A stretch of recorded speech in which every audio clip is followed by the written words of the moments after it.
자, 본문 디모데후서 2장 10절로 12절까지 말씀입니다. 디모데후서 2장 10절부터 12절까지 찾으셨으면 제가 읽겠습니다. 그러므로 내가 택함 받은 자들을 위하여 모든 것을 참음은 그들도 그리스도 예수 안에 있는 구원을 영원한 영광과 함께 얻게 하려 함이라. 이 말씀은 신실하도다. 우리가 그와 함께 죽었으면 또한 그와 함께 살리라.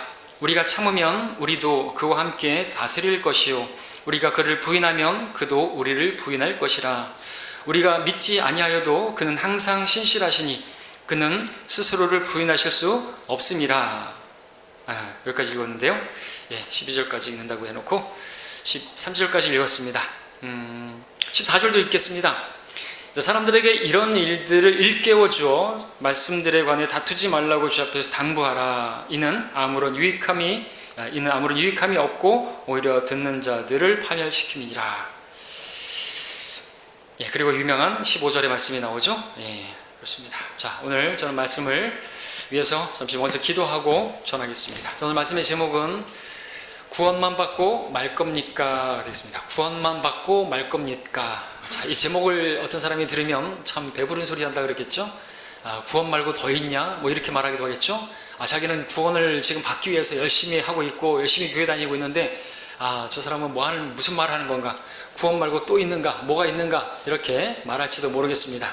자, 말씀의 제목은 구원만 받고 말 겁니까? 구원만 받고 말아서는 안 되죠? 구원 말고 더 좋은 것들이 있는 것이죠. 구원과 함께 우리에게 주어질 것들이 풍성한 것들이 있는 것이죠. 자, 오늘 본문을 우리가 잘 보게 되면 구원이 다가 아닌 것을 보게 됩니다. 구원에도 차별이 있다라는 것, 차등이 있다는 것을 보게 됩니다. 다시 말해서 구원이 영원한 영광과 함께 받는 구원이 있는가 하면 그렇지 못한 구원도 있다라는 것이죠. 비록 많은 교회들이, 어떤 교회들에서는 구원이 다인 것처럼 그렇게 가르치는 것도 사실이지만 성경에 의하면 구원이 다가 아닙니다. 구원이 성경의 주제가 아닙니다. 여러분, 아이가 태어나게 되면 젖을 먹고 이유식을 먹고 그렇게 자라나서 부모님의 기쁨이 되기 위해서 성장해야 하는 것처럼 우리도 거듭나게 되면, 다시 태어나게 되면 아버지의 기쁨이 되기 위해서, 아버지 기뻐하시는 그런 일들을 위해서 우리가 성장해야 하는 것이죠. 말씀의 젖을 먹고 그렇게 자라야 되는 것입니다. 그것을 성경이 말씀하고 있습니다. 또 어떤 교회들에서는 구원을 위해서 열심히 자기들이 섬긴다고 말하고 봉사한다고 말합니다. 하나님의 기쁨이 되는 그런 일들을 하면 하나님께서 기뻐하시고 예뻐하셔서 구원해 주시는 것으로 그렇게 생각하지만 성경은 우리의 구원이 우리의 행한 것과 상관없이, 우리의 행위와 상관없이 믿음으로 단번에 값없이 주어지는 선물이라고 말씀하고 있습니다. 선물이에요, 선물. 우리가 어떤 행위를 해서 하나님 기뻐하시는 일들을 행해서 구원을 이루었다면 그것은 선물이 아니고 그것은 삭시고 그것은 보수고 보상이죠. 그러나 성경은 선물이라고 분명하게 말씀하고 있습니다. 선물이라고 하는 것은 우리가 행한 것과 상관없이 받을 만한 자격이 없는데도 불구하고 우리에게 주어지는 것, 그것이 은혜고 그렇게 은혜로 주어지는 선물이라고 성경은 말씀하고 있습니다. 자, 물론 여러분들은 이러한 사실에 대해서 너무나 잘 알고 계실 것입니다. 그렇지만 여러분 가운데 구원이 다가 아니라고 그렇게 말하시기도 하고 구원이 전부가 아니라고 말하기도 하시는데, 근데 혹시 여러분의 삶은 어떻습니까? 나는 이제 구원받았고 구원의 확신을 가지고 있고 구원은 따놓은 당상이기 때문에 이제 나는 거기에 대해서 염려하지 않는다. 그러면서 혹시 여러분들 이 은혜로 받는, 값없이 받는 그 구원이 여러분들로 하여금 미지근한 삶을 살게 하고 또 안주하는 삶을 살게 하고 또 나아가서 방탕한 삶을 살게 하고 있지는 않은가? 우리 돌아볼 필요가 있겠죠. 구원이 다가 아니라고 우리가 믿는다고 말하지만 행위로서는, 우리의 삶으로서는 구원이 마치 다인 것처럼 그렇게 생각하고 또 그렇게 삶으로 보여준다면 그것은 합당치가 않은 것입니다. 그래서 구원만 받고 말 겁니까? 라는 제목으로 말씀을 드리는 것이죠. 자, 우리가 7절의 말씀을 보게 되면 다시 읽으면 만일 내가 말하는 것을 숙고해보라. 주께서 너에게 모든 일에 명철을 주시기 원하노라는 말씀을 하고 있는 것을 보게 됩니다. 오늘 이 말씀 우리가 숙고해 볼 필요가 있죠. 주님께서 지혜를 주시고 명철을 주시기를 원하는 것입니다. 그렇게 말씀하시고 이제 본문에서 구원을 영원한 영광과 함께 받을 것을 말씀하시면서 14절에 보게 되면 디모데가, 이제 사도 바울이 디모데 사역자에게 성도들이 이미 알고 있는 그러한 진리를 일깨워 주기 일깨워 주라고 그렇게 말하는 것을 보게 되죠. 예. 오늘 제가 여러분에게 드리는 말씀은 들어본 적이 없는 전혀 새로운 그런 말씀을 전하는 게 아닙니다. 목회자는 성도들에게 늘 새로운 말씀만 전하는 게 아니죠. 물론 우리가 하나님의 말씀을 들을 때 늘 들어도 새로워야 하는 것이 맞지만 그렇다고 늘 새로운 말씀만 들으려고 해서는 안 되는 것입니다. 자, 목회자는 성도들이 이미 들었던 진리, 그죠? 잊혀질 만한 그런 진리들을 다시 끄집어내서 그것들을 일깨워주는 그런 일을 하는 사람이 목회한 부분입니다. 사도 베드로 후서 3장 1절에서 쓰기를 사랑하는 자들아 이제 내가 이 두 번째 편지를 베드로 후서에서 두 번째 편지를 너희에게 쓰는 것은 이 편지들로 말미암아 너희로 기억나게 하여 너희의 순수한 생각을 일깨워 주려 함이라고 쓰고 있습니다. 자, 이렇게 또 전했던 것을 다시 일깨워주고 기억나게 하고 그런 것이 중요하죠. 우리가 아는 말씀이라고 해서 다시 또 떠들어보지 않고 읽어보지 않은 우리가 성경을 또 알지만 또 계속 읽잖아요. 매일 읽잖아요. 이렇게 반복하는 것이 성경적인 성경을 공부하는 방법이고 또 하나님의 말씀을 대하는 방법이죠. 하나님께도 그렇게 하십니다. 하나님께서도 예사야서 28장 9절, 10절, 13절에 보니까 그가 누구에게 지식을 가르치며 그가 누구에게 교리를 깨닫게 해줄 것인가? 젖을떼고 젖가슴에서 물러난 자들에게로다. 그러니까 어린아이가 순수한 마음, 그죠? 모든 것을 스펀지처럼 받아들일 수 있는 그런 마음을 가진 그러한 사람들이 말씀을 깨달을 수 있고, 그러면서 말하기를 명령을 명령 위에 반복해야 하고 명령을 명령 위에 반복하며 주를 주 위에 반복하고 주를 주 위에 반복하여 여기서도 조금 저기서도 조금 하니 13절에서 주의 말씀이 그들에게 임하시어 명령을 명령 위에 반복하고 명령을 명령 위에 반복하고 주를 주 위에 반복하고 주를 주 위에 반복하고 여기서도 조금 저기서도 조금.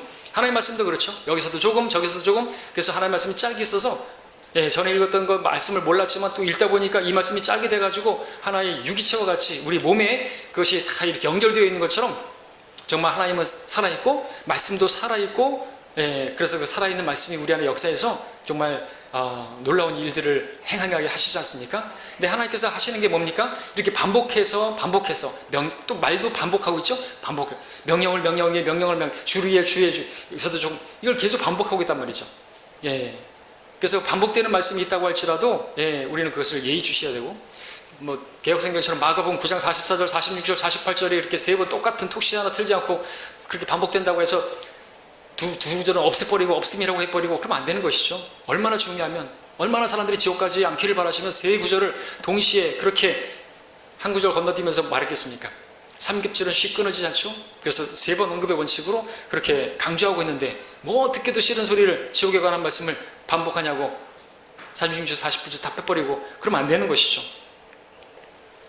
자, 오늘 본문의 말씀을 9절을 보게 되면 사도 바울은 자신이 복음으로 인해서 마치 악을 행해서 감옥에 갇힌 것처럼 그렇게 매여 있는데, 감옥에 갇혔는데 그렇게 악을 행하는 자처럼 매여서까지 고난을 받고 있는데, 그렇지만 그렇게 하는 목적이 뭐냐 하니까 모든 성도들이 구원만 받고 마는 것이 아니라 구원을 영원한 영광과 함께 받게 하려 함이라고 말하고 있습니다. 그러니까 자신이 고난을 받았지만 그 고난이 영원한 영광을 위한 그런 것이 된다는 것이죠. 그러니까 구원이 다 같은 구원이 아니라는 것입니다. 구원에도 차이가 있다는 것이죠. 하나님은 공산주의자가 아니세요. 하나님께서는 똑같이 평등하게 주님을 위해서 열심히 산 사람이나 그렇게 방탕한 삶을 산 사람이나 하늘나라에서 똑같은 그런 영광을 주시는 게 아니라는 거죠. 영광의 차이가 있다는 것입니다. 어떤 사람들은 영원한 영광 가운데 받는 구원을 받는 사람이 있는가 하면 그렇지 못한 그런 어떻게 보면 부끄러운 그런 구원을 받는 사람도 있다는 것이죠. 그래서 어떤 사람이 부끄러운 구원을 받을까요? 어떻게 살면은 부끄러운 구원을 받게 될까요? 영광스러운 구원이 아니라 디모데후서 1장 앞에 1장에 보시면 8절을 보십시오.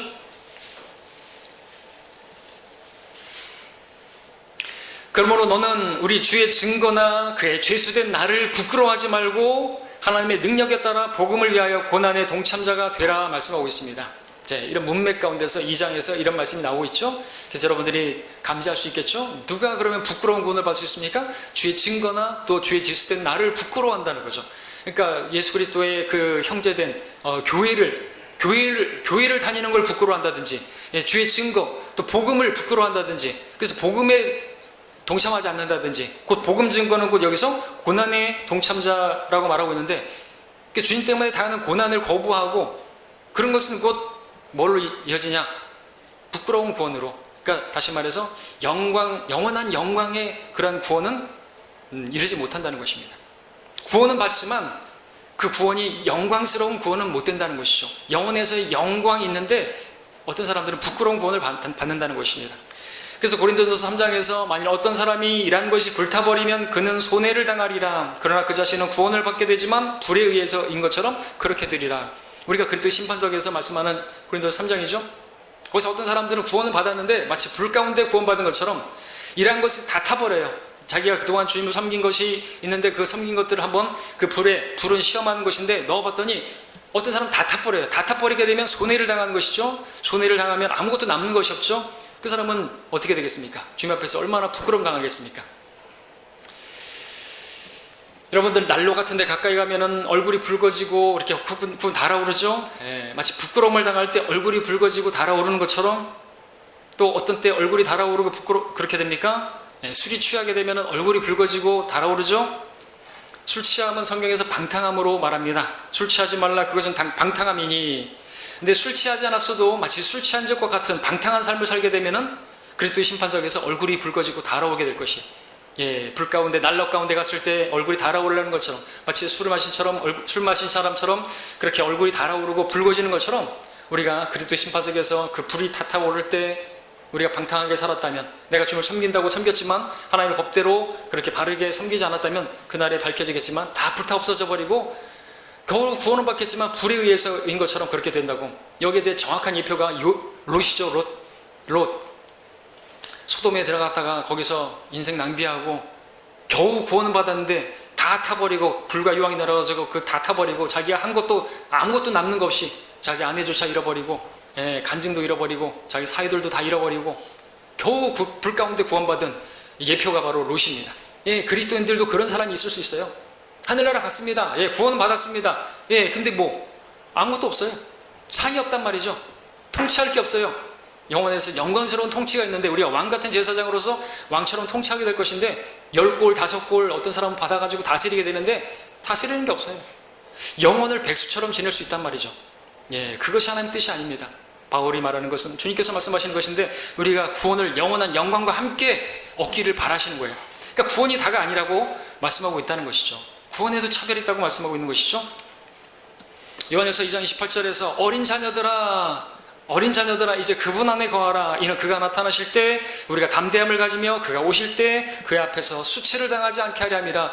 수치를 당할 수 있다는 거죠. 어린 자녀들아, 영적으로 어리게 되면요 그냥 이게 다인 줄 알아요. 구원이 다인 줄 알아요. 구원이 다인 줄 알아요. 아니란 말입니다. 구원이 다가 아니에요. 그런 사람들은 구원 받은 것을 그걸 다 한 줄 알고 신앙생활을 했는데 구원을 받은 것인지 마치 목적을 이룬 것처럼 생각하는 사람들이 있는데 수치를 당하게 될 거예요. 그가 오실 때 수치를 당하지 않기 위해서 우리는 또 하나님의 말씀을 읽고 하나님의 말씀으로 공부하고 성장해서 그래 하나님의 기쁨을, 그러니까 나를 위해서 그렇게 주기까지 하셨는데 바울이 고백했던 것처럼 주여 누구시니까? 두 번째 질문, 주여 내가 어떻게 하길 원하시나이까? 이게 바로 나와야 되는 거잖아요. 내가 주님 이제 나를 그렇게 구원하셨는데 나를 이렇게 사랑하셨는데 이제 내가 무엇을 하길 원하십니까? 이게 나오는 게 정상적이죠. 주여 어떻게 하길 원합니까? 그렇게 했을 때 주님께서 우리에게 영원한 보상을 주시고 상을 주시는 것입니다. 자, 그래서 우리는 구원에 안주할 것이 아니라 구원과 함께 주어질 것을 위해서 살아야 하는 것이죠. 이생이 아니라 영생을 위해 살아야 하는 것이죠. 바울은 이것을 확신했습니다. 사랑하는 자들아, 우리가 이같이 말하노니 너희에게는 더 좋은 일들과 구원과 함께 올 일들이 있음을 확신하노라 그랬습니다. 구원과 함께 올 일들, 더 좋은 것들이 있다고 그렇게 말하고 있는 것이죠. 우리도 이것을 확신해야 되는 것입니다. 구원이 다가 아니라 구원과 함께 주어질 것. 하나님께서 이 땅에서 우리가 아들을 주셨을 뿐만 아니라 그 아들과 함께 우리에게 좋은 것들을 주신다고 하셨는데 그것뿐만 아니라 우리가 하늘나라 가게 되면 구원과 함께 올 좋은 것들도 있다고 말하고 있는 것이죠. 그것을 확신한다고 말했는데 바울이 우리도 확신해야 되는 거죠. 우리가 구원을 확신하는 거 좋은 것이고 또 구원이 영원히 보장된다는 거 믿는 것도 좋은 것이고 그걸 확신하는 거 좋은 건데 거기에다 우리가 또 하나 확신할 것은 뭐냐니까 우리가 구원이 영원한 영광이 있다 이거죠. 구원과 함께 주어질 것들이 또 있다라는 것, 그것을 우리가 확신을 해야 하는 것입니다. 분명한 것은 우리가 확신하고 있는 구원의 확신, 어떤 분들은 또 이 구원도 확신하지 못해서 흔들리고 요동하고 그렇지만 우리는 확신하지만 그렇다고 해서 구원을 확신하고 나는 이제 죽어도 하늘 날아간다라고 그렇게 확신하는 건 좋은데 그러한 이 은혜의 구원이, 값없이 받은 이 구원이 우리로 하여금 느슨하게 살고 방탕하게 살게 만들고 그렇게 해서는 안 되는 것이죠. 실제로 많은 사람들이 우려하는 게 그거 아닙니까? 어떤 목사가 저한테 말하는 것처럼 그렇게 가르치면은 성도들이 방탕한 삶을 살지 않겠냐고, 그렇게 은혜로 그렇게 값없이 단번에 받는 구원을 얘기하면은 성도들이 그 교리는 죄를 조장하는 교리라고까지 얘기하지 않습니까? 이건 잘못된 말이에요. 그 말은. 아니, 우리가 은혜로 구원을 받고 그렇게 우리가 행한 것이 없이 믿음으로 구원받는다고 가르치면은 그것이 죄를 조장하는 교리가 됩니까? 그렇게 가르침 받은 성도들은 방탕하게 사는 겁니까? 성경은 뭐라고 말합니까? 우리가 은혜 아래에 있으니 죄를 지어도 된다는 말이냐? 결코 그럴 수 없느니라 답이 나오죠. 우리가 은혜 아래에 있어, 율법 아래에 있지 않고 은혜 아래에 있으니 죄를 지어도 된단 말이냐? 두 번 말하고 있어요. 결코 그럴 수 없느니라 답은. 은혜를 아는 사람이 그렇게 그 목사는 그렇게 말한 거죠. 그렇게 가르치는 건 죄를 주장하는 교리, 죄를 마음대로 지을 수 있는 그런 자유권을 주는 것이라고 말하는데 그건 너무나 잘못하는 거죠. 은혜를 아는데, 부모님이 은혜를 아는데 방탕하게 삽니까? 그럼 폐륜아가 나오고 비행 청소년이 나옵니까? 은혜를 아는데? 하나님의 은혜를 아는 사람이 그렇게 방탕하게 삽니까? 아니라는 것이죠. 그럼 구약에 그렇게처럼 율법 시대로 돌아가가지고 뭣도 하고 주일 성수도 하고 11조 떼어지 죄 짓지 말아야 되고 그래야지 구원해 준다 그러면 그게 무슨 은혜입니까? 보상이지 그게. 내가 잘 행해서 구원받았다고 한다면 자랑할 거 나밖에 없어요. 주를 자랑하는 게 아니잖아요. 잘못 알고 있는 거죠, 구원을. 자, 근데 우리가 그럼에도 불구하고 그들이 우려하는 것처럼 그렇게 이 구원을 확신하는 것이, 은혜로 받는 구원을 받았다고 해서 따놓은 당상이라고 해서 우리가 느슨하게 살고 구원이 마치 다인 것처럼 그렇게 살아서는 안 될 것입니다. 우리가 구원받기 위해서 한 거 아무것도 없어요. 주님이 다 하셨죠. 십자가에서 다 이뤘다고 말씀하셨습니까? 주님께서 완성하신 걸 우리는 믿은 것 뿐이에요. 우리는 어떻게 보면 좀 치사한 사람들이잖아요. 우리가 받아야 할 심판을 우린 주님께 뒤집어 씌운 사람들이에요. 우리 잘난 거 하나도 없는 사람들이에요. 믿지 않는 사람들이 우리한테 말할 때 당신들은 참 치사한 사람들이네, 참 나쁜 놈들이네 이렇게 말해도 할 말 없다니까요. 당신들은 그렇게 당신들이 이건 죄를 져놓고 심판받기 싫어갖고 예수님께 그 죄를 넘겨 뒤집어 씌운 거 아니냐고. 맞다고. 우리 맞아요. 그런 사람들이에요. 그런 우리가 무슨 자랑할 게 있어요. 근데 그렇게 당신도 하라고. 근데 자기는 그렇게 깨끗하게 살고 그러면 그렇게 해서 어떻게 하려고 그러죠? 우리는 그런 사람들인 말이죠. 그래서 우리는 은혜를 받은, 구원받은 은혜를 알기 때문에 이제 또 그 은혜의 복음을 전하는 거잖아요. 당신들도 그렇게 하라고. 우리 행위로서는 하늘나라 못 간다고. 예수님이 그래서 십자가에서 다 이루셨고 죄 없는 삶을 사셨고 그걸 믿으면 그 삶을 우리에게 전가해 주시는 거라고. 우리의 더러운 삶을 가져가시고 우리 죄 때문에 다 가져가셨다고. 우리 죄로 인해서 희생을 당하셨다고. 이게 복음이지 않습니까? 우리가 행하는 게 아니라 주님이 행하신 것을 받아들이면 우리의 행한 것과 상관없이 은혜로 구원이 된 것이라고. 은혜로 된 것이면 행함으로 된 것이 아니라고. 행위와 이건 너무나 다른데 우리가 자랑할 게 뭐가 있습니까? 주님께서 다 이루어 놓으신 것입니다. 자, 우리가 그것을 믿었을 때 우리는 다시 태어난 것이야. 갓난아기가 된 것이에요. 그래서 하나님의 말씀을 사모하고 읽고 공부하다 보면은 하나님께서 이제 우리를 쓰실 만한 일꾼이 되는 것이죠. 그럼 일을 해야 되는 것이에요.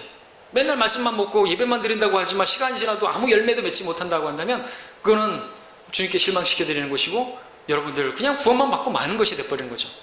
구원만 받고 말아서는 안 되는 것이죠.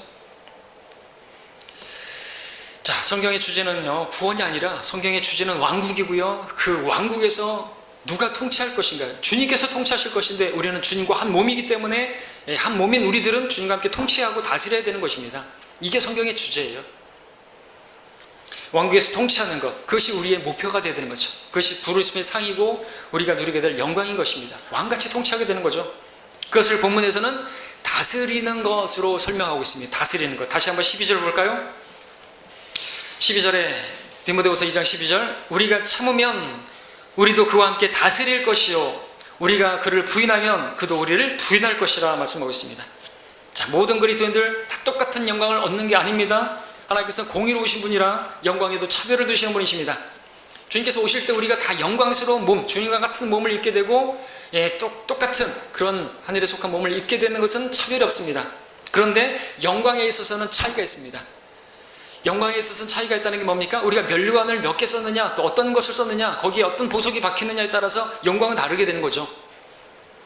부활에 관한 말씀 고린도서 15장 41절에서 하나는 해의 영광이요 또 하나는 달의 영광이며 또 다른 하나는 별들의 영광이니 이는 영광에 있어서 한 별이 다른 별과 다르기 때문이라.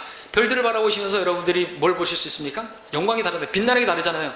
그렇게 해, 달, 별들의 영광이 다른 것처럼 우리가 부활하게 됐을 때 영광이 다르다는 것이죠. 부활하는 사도 바울은 부활을 못할까 봐 막 두려워했던 게 아니에요. 빌립보서에서도 그 부활에 이를 그 부활을 말해 히브리서 말하는 더 좋은 부활이 있다는 거죠. 더 영광스러운 부활이 있다는 거죠. 더 빛나는 부활이 있다는 거죠. 예, 하늘에 빛나는 별들과 같이 우리가 그렇게 빛나는데 그 영광이 차이가 있다고 성경은 말하고 있는 거죠. 그러니까 구원이 다가 아닌 것이죠. 주님께서 우리가 구원받은 성도들의 영광이 다 다르다라는 것을 알기를 원하십니다. 그리고 그 영광이 영원히 간다는 것을 알기를 원하십니다. 단지 우리가 천년 왕국 동안의 그 영광만 누리는 것이 아니라 영원한 영광이라고 말씀하셨기 때문에 새하늘과 새 땅이 펼쳐지고 나서도 계속되는 영광입니다. 이 땅에서 우리가 잠시 고난을 당하고 순례자요 타국인으로서 살았던 삶에 대해서 하나님께서 갚아주시는데 그것은 이 땅에 비할 수 없는 영원한 영광이에요. 그래서 우리가 고난을 당하면 우리가 받게 될 영광은 감히 비교되지 못한다고 말했던 것이 한 점에 불과한 이 선으로 따지게 되면요, 그 선이 이렇게 줄을 그으면 거기에 선에 있고 점들이 이렇게 찍혀서 선이 된다고 한다면, 그리고 또 현미경으로 본다면 그 선에 그 작은 점들이 얼마나 많습니까? 근데 그 한 점에 불과한 이 생에서의 삶인데 그 점에 불과한, 근데 그 영원히 끝나지 않는 선이라고 생각해 보십시오. 거기에 비하면 그 영원한 영광이라고 하는 건 이 생에서 영광은 비할 바가 못 되겠죠.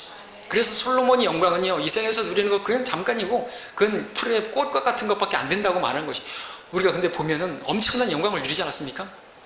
빌 게이츠 누군 그런 사람도 누리는 영광이나 부나 이런 것들에 비할 수 없는 영광을 누렸던, 앞으로도 누릴 수 없는, 그런 어떤 누구도 누릴 수 없는, 솔로몬 이후로도 누구도 영광을 누릴 수 없다 그랬는데 그 영광조차도 풀의 꽃 같은 영광인데 사람들 그걸 누리려고 애를 쓰고 하는데 그건 아주 유치한 것입니다.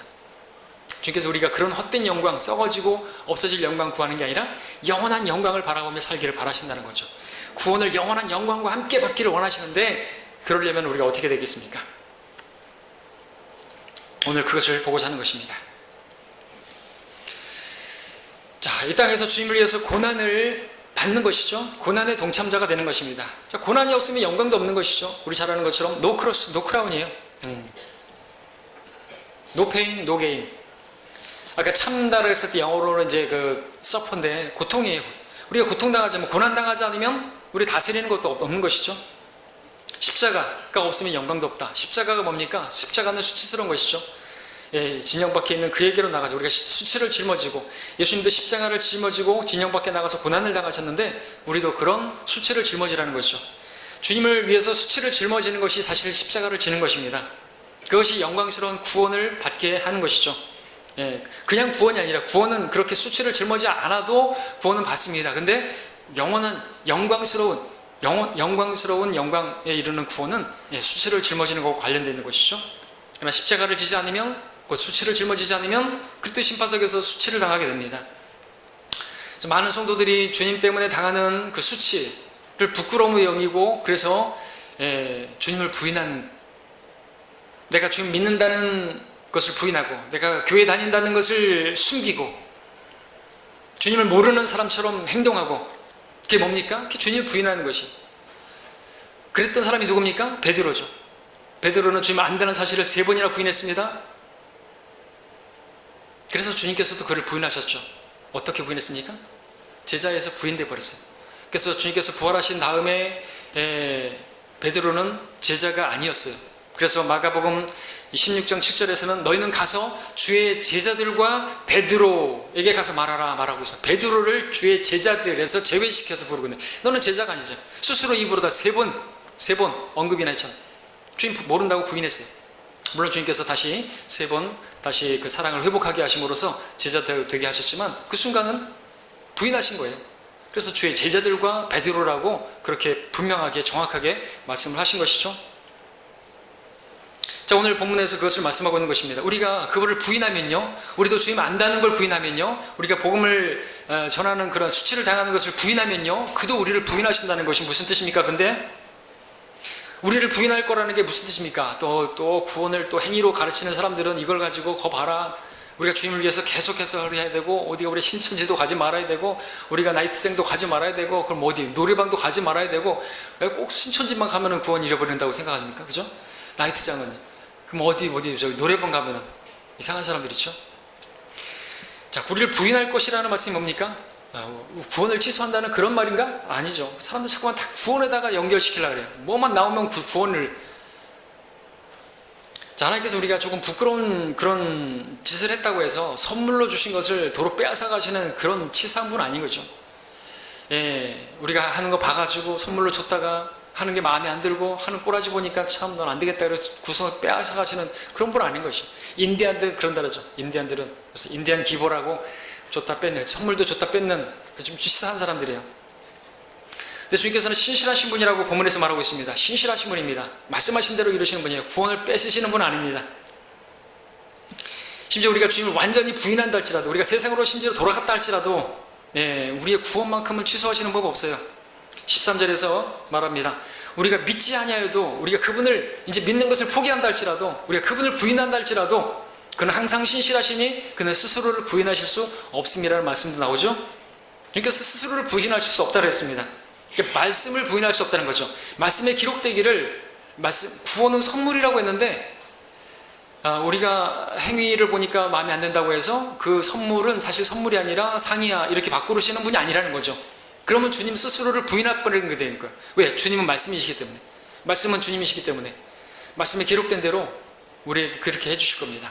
구원은 선물이라고 하면 우리 어떤 행위와 상관없이, 우리 어떤 것과 상관없이 그것은 지켜지는 것이에요. 도로 뺏지는 않습니다. 그러나 상은 다른 거죠. 상은 우리가 열심히 쌓았다 할지라도 뺏기는 거예요.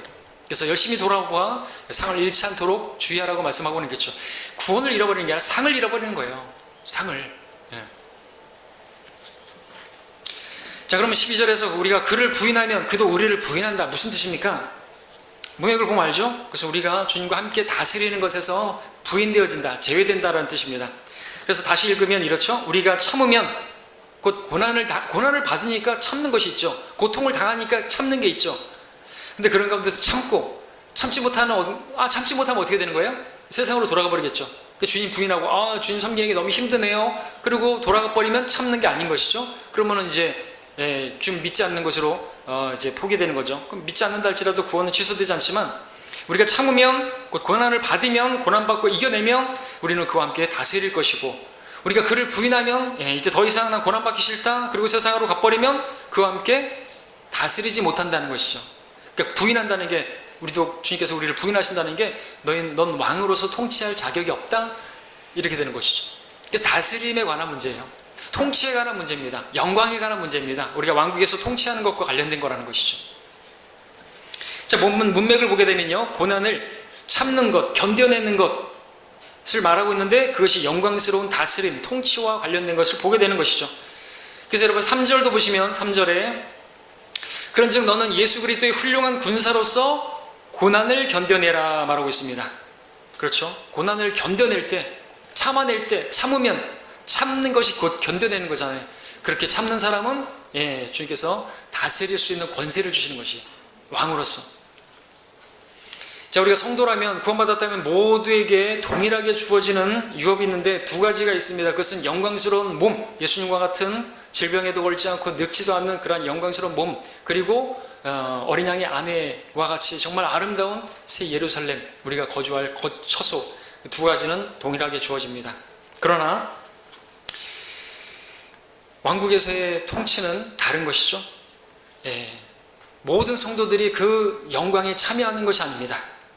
이 땅에서 수고하는 사람들, 농부와 같이 열심히 그렇게 산 사람들이 참여하게 되는 것이죠. 그래서 6절을 보시면 수고하는 농부가 먼저 그 소출에 동참함이 마땅하니라 그랬죠. 여러분들 수고하는 농부와 같이 씨를 뿌리고 또 거두고 복음을 전파하고 당하는 고난도 참고 그런 사람들이 그 소출에 동참함이 마땅하잖아요. 근데 그렇게 수고하지 않고 농부와 같이 말씀을 뿌리지도 않았고 그런 사람들은 소출에 동참하지 못한다는 게 뭔 때문에 왕국에서 통치하게 되는데 그 통치권에서 동참 못하는 것이에요.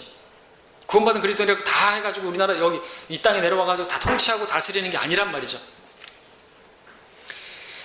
또 그것은 우리가 수고하는 농부처럼 또 이기려고 애쓰는 운동선수와 같이 그렇게 열심히 달린 사람들에게 면류관이 주어지고, 면류관이라고 하는 것은 왕이라는 것인데 그러니까 통치할 수 있는 것이죠. 5절에 보시면 또 이기려고 애쓰는 사람이 규칙대로 하지 않으면 면류관을 받지 못하다 했죠. 면류관을 얻지 못한다. 면류관을 받아야 왕이잖아요. 그렇죠? 왕관을 써야 왕처럼 통치할 거 아닙니까? 근데 그렇게 하는 사람들은 이 땅에서 이기려고 애쓰는 정말 경기자와 같이 그렇게 수고한 사람들이 받게 되는 것이죠. 또 여기서 우리가 한 가지 알아야 될 것은, 우리가 그렇다고 해서 우리가 열심히만 하면 되는 것인가? 아니라 규칙대로 하지 않으면 면류관이 없다고 말하고 있죠. 우리가 성경대로 하지 않으면, 하나님의 말씀에 따라 하지 않으면, 성경에서 가감하고 성경 변개된 거 이렇게 쓰고 침례가 맞는데, 어디를 봐도 분명하게 침례가 맞는데 세례를 계속해서 주장하고 그렇게 가르치고, 그러면 안 되는 것이에요. 그런 부분들에서 상은 다 깎여 나가는 것이에요. 성경대로 가르치지 않고 구원이 마치 다인 것처럼 가르치고 행위구원을 가르치고 또 이렇게 해도 저렇게 해도 되고, 그런 사람들은 상이 없는 것이에요. 규칙대로 하지 않으면, 규칙이 뭡니까? 하나님의 말씀이죠. 법이죠. 법대로 하지 않으면, 성경대로 하지 않으면, 그렇게 한 일들은 다 무효, 실격되는 것입니다. 여러분, 올림픽 같은 데서 경기장에서 달렸는데 1등으로 들어왔는데, 비디오로 판독해 보니까 선을 밟았네요. 또 뭘 했네요. 약물을 복용했네요. 다 빼앗기죠. 면류관 다 쫓다가도 빼앗기고 메달 박탈당하죠. 그렇게 되는 것이에요. 하나님 말씀대로. 그래서 우리가 성경대로 하는 것이에요. 성경대로 믿는 사람들. 왜? 우리는 이생이 아니라 영생에서 영광을 누리기 위해서 살아가는 사람들인데, 그렇지 않은 사람들은 이 땅에서 어떻게 하는 것입니까? 다 실격자들이 되는 것이죠. 페레스가 되는 겁니다. 페레스 우사의 위반한 것이에요. 하나님 말씀대로 하지 않았으니까 우사를 하나님께서 죽이셨어요. 우사의 그 마음이나 그러한 그 정성이나 이런 거 정말 갸륵한데, 그런 거 무시하시고 말씀대로 했느냐 안 했느냐, 말씀대로 안 했기 때문에 누가 그 언약궤에다가 손을 대라 그랬어요. 소가 이렇게 달구지에 흔들려가지고 그 언약궤를 잡은 건데요. 그래도 안 되는 거예요. 페레스, 우사가 위반한 것이에요. 규칙대로 안 했기 때문에. 오늘날 많은 교회들이 열린 예배한다. 열린 예배가 뭡니까? 불신자들에게도 열려 있다는 거예요. 그래서 불신자들도 초청해서 예배를 드린다. 그게 예배입니까? 그 하나님께 드린 예배가 아닌 것이. CCM? 그런 하나님을 기쁘시게 하는 찬양입니까? 아니면 사람들의 귀를 즐겁게 하는 찬양입니까? 누구나 알 수 있죠? 자, 그렇게 사람들을 위해서, 사람들을 기쁘게 하기 위해서, 사람들을 그렇게 끌어모으기 위해서 열린 예배를 하고, 또 CCM을 부르면서 사람들을 귀에 즐겁게 하고, 그들은 상이 없습니다. 왠지 아십니까? 그 사람들이 즐겁고 사람들이 원하고 사람들이 다 상을 받은 거예요. 니들 좋으라고 그렇게 사람 모아가지고 그렇게 예배했고, 니들 좋으라고 그렇게 찬양 불렀고, 이 사람을 기쁘게 그럼 다 기뻐했잖아요. 즐거워했잖아요. 뭔 상이 있어요? 없어요. 상이 없는 거예요. 상 다 받았잖아요. 우리는 그래서 찬양을 부를 때도, 그래서 우리는 CCM 안 부르고, 우리가 예배를 드릴 때도 우리가 좋자고 막 드럼 안 치고, 그런 세상적인 거 들어버리지 않은 거예요. 우리도 목사님 이렇게 사람들, 청소년들 모으기 위해서 밴드도 갖다 놓고 북도 치고 이렇게 좀 CCM도 불러가지고 막 이렇게 좀 감정을 이렇게 눈물 나게 하는 그런 찬양도 좀 부르고 그러면 안 될까요? 그럼 사람들 더 모일 것 같은데요. 그래서 어떻게 하려고 그러죠? 그럼 우리가 막 예배 막 분위기도 막 눈물 질질 짜고 막 은혜 받았다 그러고 무슨 은혜예요? 그래가지고 뭐 하냐 이것이죠. 그게 하나님을 찬양하는 것이고 하나님을 기뻐하시는 거냐 이것이죠. 아니라는 것입니다. 상을 못 받아요. 상. 지금 많이 변질됐죠. 음악도 그 클래식만 해도 영적인 음악이었고 하나님을 찬양하는 할렐루야 그런 거 얼마나 좋았습니까? 근데 이 영적인 음악이 혼적으로 바뀌다니 지금 육신적인 음악으로 바뀌었죠. 육신적인 음악 막 음악을 듣는데 막 몸이 움직이는 거예요. 이러면 이게 이제 육신적이죠. 흑인들, 드루기들, 교도들, 사탄주의 그런 것들에서 영향을 받아가지고 막 음악을 막 비꼬고 마귀가 꼬였잖아요. 자, 그렇다면 우리가 구원받은 성도들이 그리스도의 심판석에서 우리가 상을 받고 면류관을 받으려면 우리는 어떻게 섬겨야 되는 것입니까? 규칙대로 섬겨야 되는데 여러분들 다 알고 있지만 또 우리가 오늘 다시 한번 살펴봅니다. 그리스도에서 심판석에서 상을 받으려면 먼저 우리는 그리스도의 심판석에 있음을 알아야 되겠죠? 구원이 다가 아니라 구원받은 성도들이 또 심판받는 자리가 있어요. 그리스도의 심판석입니다. 하나님의 심판대가 아니라 로마서 14장 10절에서 그런데 너는 어찌하여 내 형제를 판단하느냐, 어찌하여 내 형제를 업신여기느냐.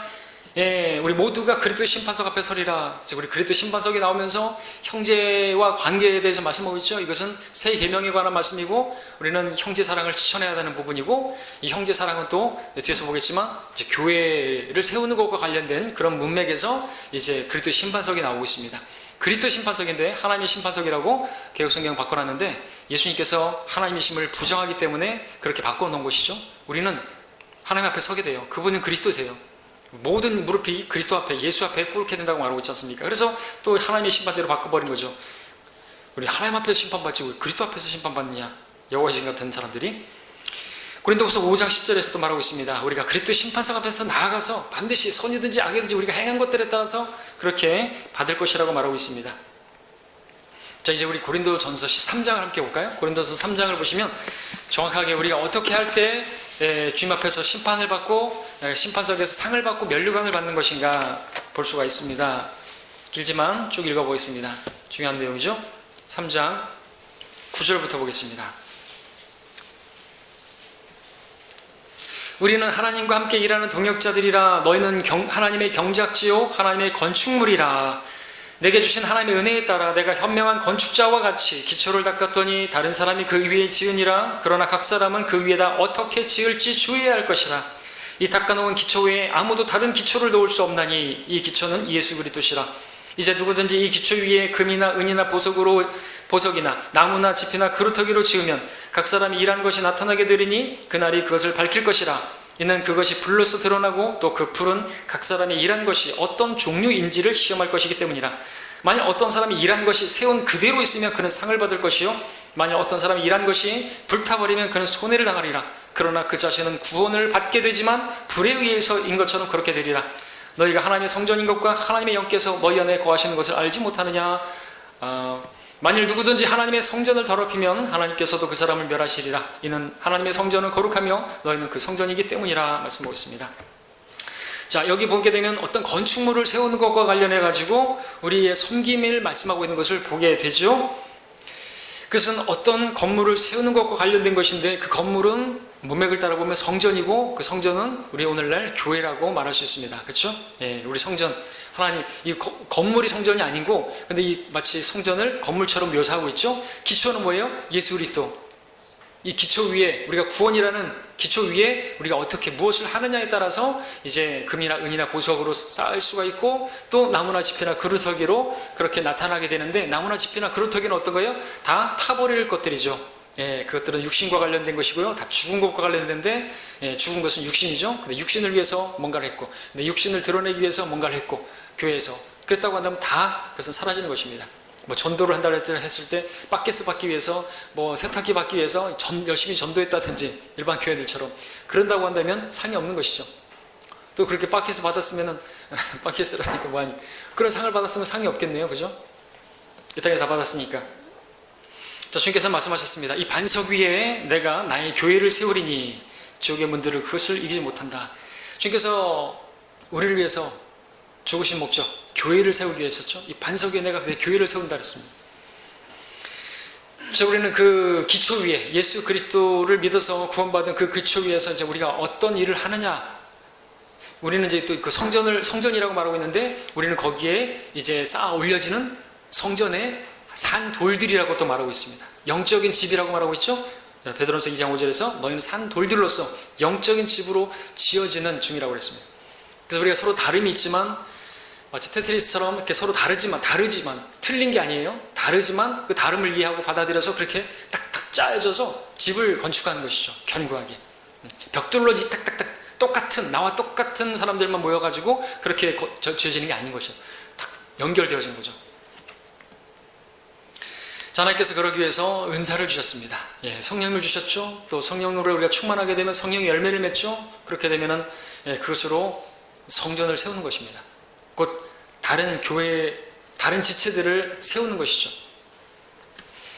에베소서 4장에 보게 되면 은사를 주신 목적이 나오는데 4장 12절에서는 그리스도의 몸을 세우게 하여라고 말하고 있고요. 4장 16절에서는 또 그로부터 온몸이 각 부분의 분량 안에서의 효과적인 역사를 따라 각 마디를 통하여 공급을 받아 알맞게 결합되고 체격이 형성되어 몸을 성장시키며 사랑 안에서 몸 자체를 세워나가느니라. 이 몸, 그리스도의 몸된 교회, 그 교회를 세워나가는 그 목적으로 목사를 주셨고 교사를 주셨고 복음 전도자를 주셨다고 말하고 있습니다. 그 교회를 통해서 그렇게 양육되어질 때 몸 자체가 세워져 나가는 거죠. 자, 성경은 은사를 주신 목적이 교회를 세우기 위함이라고 말하고 있습니다. 고린도서 14장 12절에 제가 읽습니다. 너희가 영적인 은사들을 열망한 이상 교회를 세우는 데 풍성하기를 구하라. 은사의 목적이 여러분들에게 어떤 재능을, 여러분에게 은사를 주신 목적이 교회를 세우는 목적으로 주셨다는 거죠. 방언을 말하는 사람은 자신을 세우나 예언하는 사람은 교회를 세우느니라. 방언, 외국어, 교회에서 통역이 없는데 할 게 아닌 거예요. 차라리 들을 수 있는, 알아들을 수 있는 그런 하나님의 말씀을 선포하면 이 교회가 세워지는 것이죠. 모든 이런 은사들은 교회를 세우기 위해서 해야 한다는 것입니다. 근데 교회를 세우는 일과 상관이 없다고 한다면 그날에 분명히 드러나겠지만 그것들은 다 불타 없어져 버릴 것이. 교회를 세우는 것, 다른 지체들을 세우는 것을 말하는 것입니다. 다른 성도들이 성장하는 것을 여러분들이 거기에 도움이 되고 거기에 쓰임받는다고 한다면 여러분들 거기에 상이 있다는 거죠. 세운 것이 있으면, 그대로 있으면, 세우지 않았다, 다른 사람을 세운 게 아니라 나를 세우려고, 내 육신을 드러내려고 교회 안에서 으뜸되기 위해서 어떤 일을 다 한 것이다, 다 불타고 없어져 버리는 것이. 우리가 그래서 주의해야 되는 거죠. 그 위에다 어떻게 지을지, 빌드, 어떻게 세울지, 다른 성도들을 세우는 그것이 남아있으면, 다른 성도를 세운 것이 있으면 그 남은 것이, 그래서 금과 은과 보석으로 여러분들에게 면류관에 박힐 거라는 것이죠. 상관이 없다, 교회를 세우는 것과 상관이 없다, 그러면요 상이 없어요. 상관이 없다라는 말을 하게 되면 이제 생각나는 말씀인데, 주님께서 베드로에게 내가 너의 발을 씻겨주지 않으면 너는 나와 상관이 없느니라 말씀하셨죠. 거기 상관이 없다는 것이 no part with me, 나랑 나눌 것이 없다, 나랑 나눌 몫이 없다, 내가 너에게 줄 어떤 통치권도 없다, 그런 말이거든요. 그리고 그 문맥에서는 내가 너희를 씻길 것처럼 너희 서로 그렇게 씻어주라고. 그러니까 허물들에 대해서 용서하고 받아들여주고 오래 참고 그렇게 해서 그가 지금은 좀 부족한 모습을 보일지라도 세움 받을 수 있도록 그렇게 기다려주고, 좀 미워하는 짓을 해도 뜨거운 사랑으로 그를 사랑해주고, 그러면은 그가 세워지게 되는 거죠. 그렇게 했을 때 여러분들 하나님께서 그것을 효과가 있었다, 그래서 남는 것이에요. 상이 주어지는 것이죠. 근데 여러분들이 다른 사람들에게, 교회 처음 오신 분에게 막 여러분들이 아는 지식을 막 더하면서 막 개혁성경 가지고 왔다 그래가지고 막 그거를 막 사탄의 성경이고 갖다 버리라고 막 그런 식으로 하면 안 되는 거죠. 물이 올라갈 때 피와 물을 쏟고 올라간다, 그 아무것도 못 알아듣는데 그걸 막 얘기하면 안 되는 거죠. 그 나를 세우는 거죠. 나 이런 지식이 있다, 나 이렇게 대단하다, 그 자랑하는 것 다 육신이에요.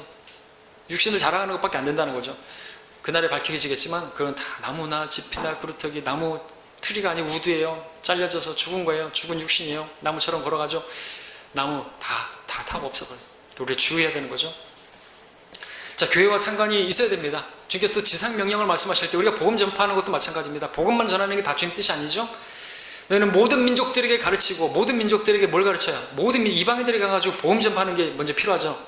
그리고 아버지와 아들과 성령의 이름으로 침례를 주고, 침례를 준다는 것은 이제 주를 위해 살게 하도록 또 교회에 회원되게 하는 거 아닙니까? 그리고 내가 너에게 명령한 모든 것들을 가르쳐 지키게 하라. 이게 뭡니까? 모든 말씀들을 가르쳐서 양육하라는 거죠. 교회를 세우라는 그 말이거든요. 그죠? 복음 전파만 지상 명령이 아니라 교회를 세우는 것까지 거기 다 들어있는 것이죠. 그래서 우리가 그렇게 했을 때, 교회를 세웠을 때 14절에서 말하는 것처럼 어떤 사람이 일한 것이 세운 그대로 있으면, 세운 것이 있으면 상을 받을 것이요. 주의해야 되죠. 그래서 내가 한 것이, 교회를 과연 세운 것이 있는 것인가. 그래서 10절 하반절에서 각 사람은 그 위에다 어떻게 지을지, 세울지 주의해야 할 것이라고 말하고 있습니다. 그렇지 않으면 그날에 분명히 드러나겠지만 우리가 육신으로 한 것은 다 불타 없어져 버릴 것이. 구원은 받았지만 상이 없단 말입니다. 손해를 당하는 거죠. 자, 그래서 여러분들 그리스도 심판석에서 우리가 받게 되는, 우리가 면류관이 다섯 가지라고 하죠. 5가지. 근데 그 5가지들 면류관도 보면 다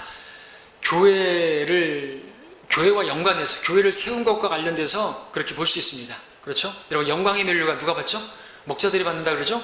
목회자들이 영광의 면류관을 받는데, 목회자는 누구죠? 어떤 사람, 어떤 일을 하는 것이죠? 교회를 세우는 일을 하는 거 아닙니까? 그렇죠? 근데 교회를 세우는 일을 해야 되는데 자기를 세우려고 하고 성도들을 지배하려고 하고 니콜라파의 교회를 실행하고 그렇게 군림하려고 하면 그 사람에게는 면류관이 없는 것이, 규칙대로 하는 게 아니고 자기를 세우려고 했던 것이고 먹고 살기 위해서 했던 것이고, 그런 사람들은 다 제외되는 거예요. 면류관 없어요.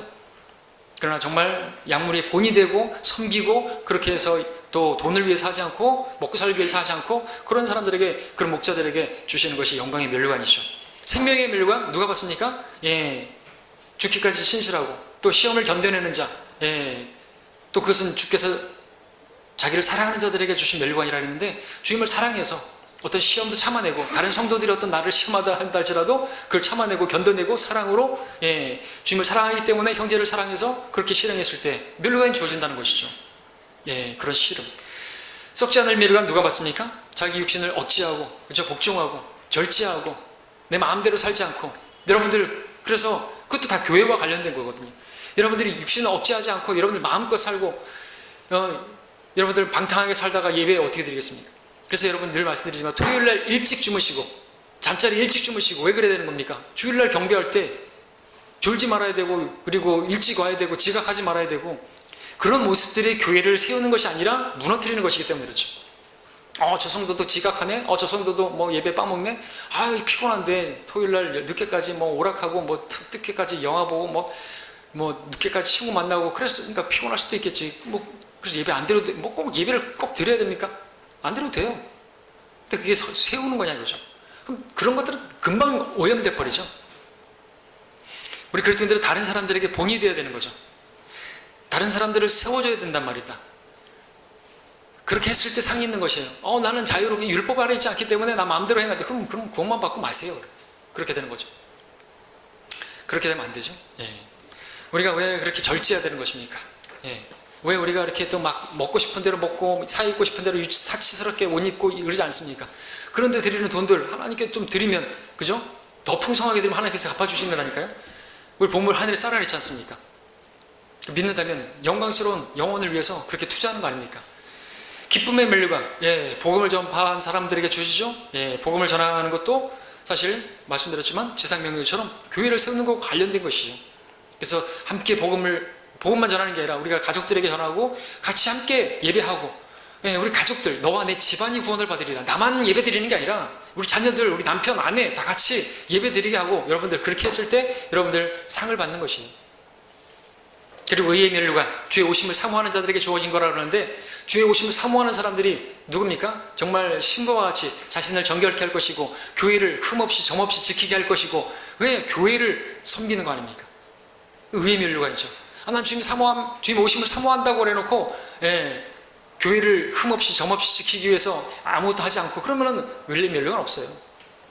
의의 면류관을 사모하는 사람도 다 주님을 사모하기 때문에, 주의 오심을 사모하는 사람들이 주님 오실 때 수치당하지 않게 하기 위해서 주님을 사랑한다고 하면서 주의 오심을 사모하는 것이지, 우리가 재림하는 날짜를 사모하는 게 아니잖아요. 시한부 종말론자들처럼. 주님을 사모한다면, 주님을 사랑한다면 베드로에게 말씀하신 것처럼 네가 나를 사랑하느냐? 내 양들을 먹이라. 주의 오심을 사모하는 사람들이 양들을 안 먹이겠습니까? 양들을 안 교회를 안 돌아보겠습니까? 자, 보십시오. 이 5가지 면류관이, 우리가 받게 될 면류관이 다 교회와 연관된 것들이라니까요. 그러니까 교회와 상관없이 했다면 너는 나와 상관이 없는 일이라 이렇게 될 것이. 너 나와 아무런 분깃이 없다. 아무것도 넌 내가 너 줄 몫이 없다. 이렇게 돼버린 것이죠. 성도들을 돌아보고 그들의 발을 씻겨주고 그들의 허물을 챙겨주고, 그럴 때 상을 받게 된다는 것이죠. 그렇지 않으면 불타 없어질 것이다. 13절에서 그래서 이란 것이 어떤 종류인지 시험할 것이라 그랬는데, 우리가 어떤 동기로 주님을 섬겼는지까지도 다 그날에 드러날 것이에요. 하나님 말씀 살아있고 능력이 있어, 양날이 가진 어떤 칼보다도 예래 우리 생각과 마음과 의도까지도 다 판별하신다 그랬죠. 우리가 어떤 목적으로 주님 섬겼는지, 나조차고 섬겼는지, 목회자가 많은 사람들 모아가지고 자기 영광을 구하고 뭐 벤치 타고 다니고 무슨 버클리 타고 다니고 외제차 타고 다니고, 김삼만 목사처럼 그렇게 막 부동산 차명 부동산 자기 이름으로 들통날까봐 그렇게 해서 조용기 목사처럼 그런 식으로 목회하고 성폭행하고 별짓거리 다 하고, 그 사람들은 도대체 구원 받았을까요? 구원 받았는지 모르겠지만 구원 받았다고 한다면 그래도 심판석에서 아무것도 없는 거예요. 당연하겠죠. 약물에 본도 못 됐고, 아유, 그 사람들은 참, 제가 어디 가서 목회자라고 말하기가 창피할 정도로 지금 그렇게 만들어버리잖아요. 복음을 전하면 막 어느 교회 뉴스 안 받느냐고. 아유, 그러면 이제 우리 하는 말이 뭐예요? 미꾸라지 한 마리가 오늘 이렇게 하잖아요. 미꾸라지 한 마리 때문에 예수님 안 믿으면 아주머니만, 우리 할머니만 손해잖아요. 아, 그렇지, 미꾸라지구나. 그래요, 미꾸라지 한 마리예요. 냅둬 버리시고, 잘못 믿는 사람 많아요. 그러니까 교회 가라고 함부로 교회 가시라는 거 아닙니다. 나쁜 게 되게 많아요. 함부로 교회 가지 마시라고. 교회 가시라는 게 아니라 예수님 믿으라고. 예수님께서 우리 할머니 죄를 위해서 죽으셨어요. 할머니 모든 죄값을 다 지불하셨어요. 그 죄를 넘기시면 돼요. 그럼 깨끗하게 되고 용서받고 죄가 없어져야 하늘나라 가는 거거든요. 그것 때문에 하늘나라 가는 거지 뭐 교회 열심히 다니라는 거 아니죠. 착하게 살면은 가는 것도 아니고요. 자, 돌아보십시오. 여러분들 주님을 위해서 여러분 주님 몸된 교회를 위해서, 주님을 사랑해서 그 교회를 사랑해서 여러분 성도들을 위해서 한 일들이 얼마나 있는지 한번 생각해 보십시오. 여러분 자신 돌아보십시오. 돌아보시고 그리스도의 심판석 앞에 섰을 때 여러분들 주님께서 계산하실 때, 카운트할 때 회개하는 것이에요. 회개할 때, 회개입니다. 회개가 아니라 그때 우리가 결산의 날이 있는데 그때 주님께서 여러분에게 영원한 영광과 함께 구원이 주어지는 여러분들 되시기를 바랍니다. 절대로 구원이 다라고 생각하지 마십시오. 하나님께서 우리를 구원하신 목적은, 우리를 구속하신 것은, 모든 죄악에서 구속하신 것은 자신을 위해 정결케 하사 선한 일에 열심을 내는 독특한 백성이 되게 하려 하심이라고 말씀하고 있습니다. 구원하신 목적이라는 거죠. 열심히 그렇게 했더니 하나님께서 또 영광스러운 영원한 구원으로 영원한 영광과 함께 주어지는 그 면류관을 쓰게 하셔서 왕처럼 다스리게 한다는 거죠. 자, 주님 오셨을 때 여러분들 모두가 잘하였다, 착하고 신실한 종아, 10골을 다스리라, 5골을 다스리라, 그렇게 말씀을 듣는 우리 모두가 되시기를 바랍니다. 구원이 다가 아니라 영원한 영광이 있는, 영원한 영광과 함께 구원을 받는 우리 모두가 되시기를 주님의 이름으로 부탁드립니다. 기도하겠습니다.